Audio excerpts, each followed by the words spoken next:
Alors, structure linéaire versus carte mentale, eh bien, entre le fait d'accéder à de l'information, hein, que ce soit une primo-information, que ce soit une information qu'on a le souhait de valoriser, et la partie mind map que vous voyez sur la droite, eh ben, je dirais un monde, un univers de différence permettant, pour la partie de droite, représentée par une carte mentale très stylisée, eh bien, de faire plus directement des liens à l'existant, d'avoir une dynamique, une énergie. Hein, je reviens sur mon histoire des soldats tout à l'heure, le plaisir du mouvement, puisque le cerveau va s'amuser, le cerveau va prendre du plaisir réellement à nous emmener comme ça d'un sujet à l'autre et à concevoir non pas l'information de façon isolée, mais reliée. Vous verrez tout à l'heure une carte où on a un item comme ça qui n'a pas été garni du tout par des sujets secondaires et qui indique une zone blanche, un trou d'information, mais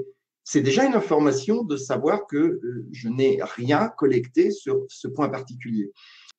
Une petite zone comme ça où on va simplement recueillir des sujets, des items à travers des mots-clés sur des forces de changement, c'est-à-dire qu'est-ce qui va impacter toute cette partie à gauche, et des déclencheurs, donc des choses qu'on a pu remarquer et qui vont un petit peu influencer tout ce qui se trouve sur la partie gauche. Ce n'est pas une mind map, c'est ce qu'on appelle un canevas visuel. Hein, donc, on a une sorte de camp de base de l'information qui est prête à accueillir de l'information.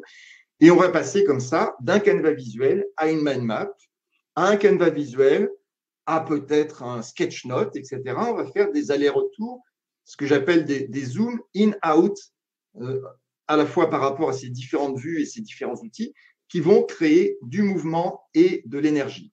Quand on fait des mind maps, on va jouer les contrastes et sans limitation. Le cerveau primitif aime les contrastes, donc des contrastes de mots.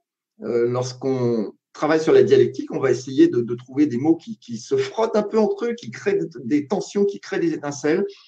On travaille aussi en couleurs, on travaille sur des formes, etc.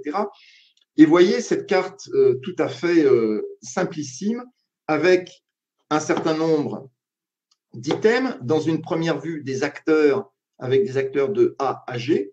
C'est une première façon de les présenter. Là, le cerveau primitif, il n'est pas tout à fait stimulé, il n'est pas tout à fait en excitation. Par contre, le fait d'avoir ce même item divisé en acteurs internes, externes, donc en opposition, en contraste avec, je ne sais pas si vous le voyez bien, mais deux petits pictos qui traduisent aussi une vue vers l'intérieur et vers l'extérieur, et de ventiler les acteurs 3 et 4 ici, en deux groupes, eh bien, le cerveau va mieux travailler, va être plus stimulé.